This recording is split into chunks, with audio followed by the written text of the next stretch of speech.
Nessa segunda aula aí nós vamos falar um pouco aí das teorias de produção em cima do processo industrial. Na última aula eu fiz um esquema lá para vocês da linha de transformação, e essa linha de transformação é ela que vai nortear todo o processo industrial, ok? Lembrando que todo esse processo industrial, por trás de tudo isso, tem um sistema capitalista que vai financiar e vai seduzir e vai dinamizar todo esse processo. Aí, naquela época lá dos grandes complexos industriais, alguns teóricos e alguns empresários da época, donos das indústrias, né, eles começaram a pensar, a estudar uma melhor forma de dinamizar a linha de produção, né, a esteira da fábrica, ok?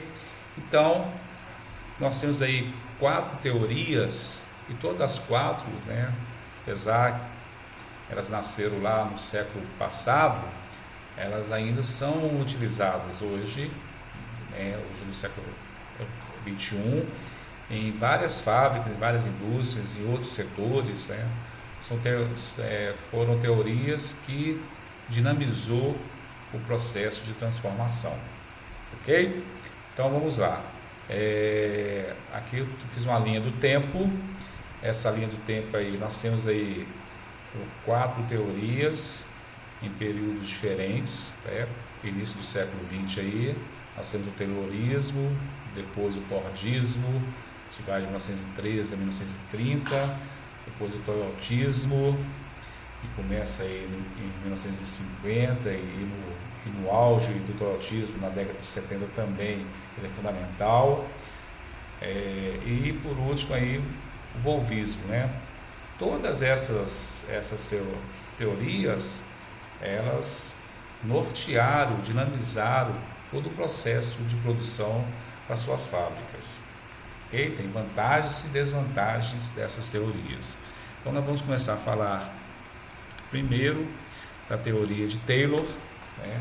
Frederico Taylor foi um economista, engenheiro mecânico americano, e ele ficou marcado na sua teoria porque ele estudou os movimentos dos seus operários na sua esteira, né, na linha de produção lá. Ele ficava observando o tempo e os movimentos contínuos dos seus operários, e aí ele começou a desenvolver algumas técnicas para aprimorar, né, a sua linha de produção. Então, além disso, Taylor também ele tinha uma preocupação, principalmente com a gestão do tempo. Então ele se preocupou muito em ter esse controle, né, em dividir as tarefas, em determinar um tempo para executar as tarefas, e assim o Taylor foi criando os seus princípios. Então nós vamos falar aqui de alguns princípios do Taylor. Então está aqui para vocês algumas características do Taylorismo. Então ele fala lá de divisão de tarefas, de trabalho dentro de uma empresa. Ele fala de especialização do trabalhador. Ele fala de treinamento, preparação dos trabalhadores de acordo com as suas aptidões apresentadas. Ele faz uma análise do processo produtivo dentro de uma empresa com o objetivo de otimização do trabalho. Então ele, na sua linha de produção, sempre tinha alguém ali para controlar, né, o controle visual dessa linha de produção, observando lá os seus operários e cobrando deles, né, a melhor agilidade. E o Taylor também tinha esse princípio, né, ele começava a adotar métodos para diminuir fadiga de problemas de saúde dos trabalhadores. Então, esses foram os primeiros princípios esse foi o primeiro pensador aí em dinamizar, em qualificar mais a esteira de produção. Então aqui tem uma imagem do Taylorismo lá nas suas fábricas, né? Divisão de tarefas, essa coisa toda. Muito parecido com o que a gente vai falar agora, que é a teoria do Fordismo, né? O Henry Ford, ele ficou mais marcado na história do que Taylor, porque o Ford, ele construía algo que era muito importante naquele momento para a economia americana, né? Automóveis. Então, só que o Ford ele vai usar grande parte dos princípios de Taylor, né? E também vai aperfeiçoar a sua linha, que passou a ser uma linha semiautomática. Então você tinha tanta mão de obra especializada, como você também já tinha algumas máquinas, algumas ferramentas que ajudavam no processo lá da linha de produção, ok? O Ford ele também criou alguns princípios, os princípios, né, deles geralmente divisão de tarefas também, era um trabalho repetitivo, um trabalho em cadeia, era uma produção em massa, intensa, né, e bem intensiva, um trabalho contínuo e uma extrema especialização. Coloquei uma imagem aqui de um personagem que é o Charlie Chaplin, né, no filme Tempos Modernos, onde ele faz uma crítica a esse sistema do Fordismo, né? Essa especialização. Essa é uma cena muito engraçada, depois vocês podem ver isso no YouTube. O condicionamento, né? Uma das coisas que bate né, sério nessa teoria é essa questão dessa alienação do trabalhador. Então ele só fazia aquilo, ele só era determinado para fazer aquilo. Então ele nem sempre, às vezes ele nem sabia o que acontecia no final dessa linha de produção, né? Era um trabalhador bem alienado. Então os princípios de Ford muito parecido com os princípios de Taylor também.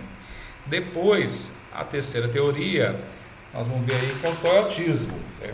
O toyotismo nasceu aí em outro país, em uma outra região, no Japão. Lembrando que o Japão ele perdeu a Segunda Grande Guerra, ficou totalmente arrasado, né?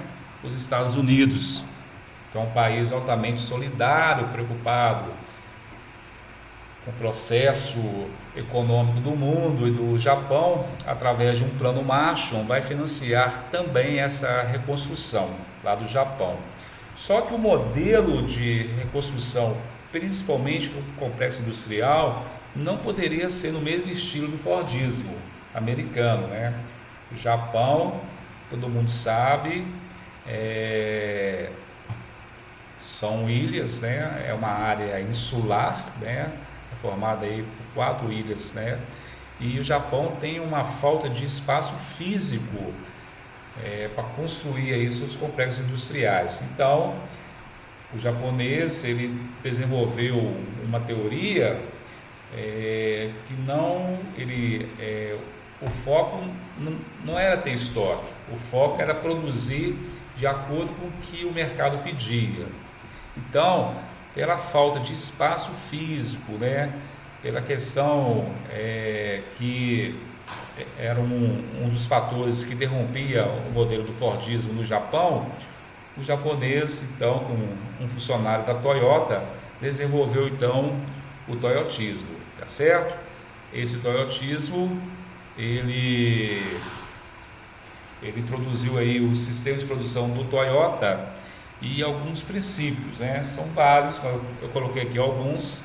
Então ele fez a produção adequada à demanda, então para diminuir a quantidade de estoque, é uma forma de ocupar menos espaço físico, redução dos seus estoques, diversificação dos produtos fabricados. Por exemplo, no Fordismo só fabricava o carro preto, né? Se tivesse que fabricar um carro de outra cor, tinha que esperar terminar o carro preto para pensar em fabricar um outro carro. Já no sistema toyotista, você fabrica carro preto, branco, azul na mesma linha de produção, né? É um sistema bem automatizado, o trabalhador é altamente qualificado, é uma mão de obra multifuncional, então ele sabe tudo que está acontecendo em toda a esteira de produção, desde o início até o final. Geralmente os engenheiros da Toyota flexibilizaram totalmente a fabricação, né? Eles estocam apenas o necessário, apenas o que eles vão usar na linha de montagem, e o toyotismo ficou marcado aí por esse princípio, né? No tempo certo, just in time, então, ou seja, a entrega de acordo com o pedido, né? A entrega no tempo certo. Então, os princípios do Toyota, ele qualificou mais ainda esse sistema de produção, ele qualificou mais ainda os complexos industriais. E depois, o mais recente ainda, que é o Volvismo também vai utilizar desses princípios do Toyota, vai utilizar dos princípios do Taylor, do Ford, mas o Volvismo vai dar mais um passo ainda subinteressante, né? O Volvismo, ele fica marcado, essa teoria, pela sua relação e a presença da categoria dentro da indústria, representada aí pelos sindicatos. Então, no Volvismo, o sindicato tem uma presença marcante dentro da indústria. Então, é uma forma de defender os direitos do trabalhador, né? É uma forma de garantir esses direitos, ok? E o Volvismo, então, faz essa parceria, principalmente com o sindicato, e eles têm uma preocupação muito grande, principalmente com a saúde do trabalhador. Então, o Volvismo também vai desenvolver alguns princípios diferentes do toyotismo. Ele coloca aí em 3 estruturas: a presença humana, a estrutura da fábrica e a organização do trabalho. Então, você tem aqui vários princípios em que o Volvismo se fortalece e vai nortear a sua linha de produção e a sua esteira, né? Por exemplo, eu vou dar exemplo aqui, da presença humana, né? O último item aqui, os trabalhadores se sentem motivados e engajados, ou seja, né? No Volvismo o trabalhador tem participação em todo o processo da empresa e principalmente até no lucro da empresa, né? Então, isso é uma forma de incentivar ele a produzir mais, a trabalhar, né, com maior qualidade. Um outro exemplo, na estrutura da fábrica, olha que interessante, utilização da luz natural. Então, ou seja, é uma forma de ter uma fábrica mais sustentável, né, usar uma energia mais alternativa. Então, isso também já ajuda no custo final do produto. No item de organização do trabalho, mesma coisa que lá do toyotismo. Olha, os trabalhadores são multifuncionais, ou seja, podem exercer diferentes funções na linha de produção. Então, nesse caso aqui, o trabalhador, né, tanto no Volvismo como no toyotismo, bate de frente com o Fordismo e o Taylorismo, né? Nesse caso aqui, as duas teorias mais recentes são teorias que qualificaram mais a linha de produção. Ok, galera?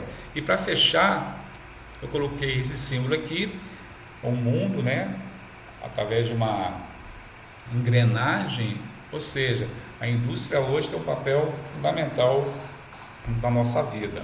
Nós estamos passando aí por uma pandemia, em que os países estão buscando solução, né? Porque a economia não pode parar, principalmente agora para atender aí uma demanda, né, que é a questão da saúde, de equipamentos, remédios, é isso. Então, é essa indústria, a indústria farmacêutica, né, a indústria da medicina, é ela que vai estar fabricando, preparando esses equipamentos que vão ser utilizados agora de uma forma bem intensiva aí no combate dessa pandemia, tá bom? Então, aí as duas aulas sobre a questão aí da linha de produção, da teoria, dos tipos de indústria, tá joia?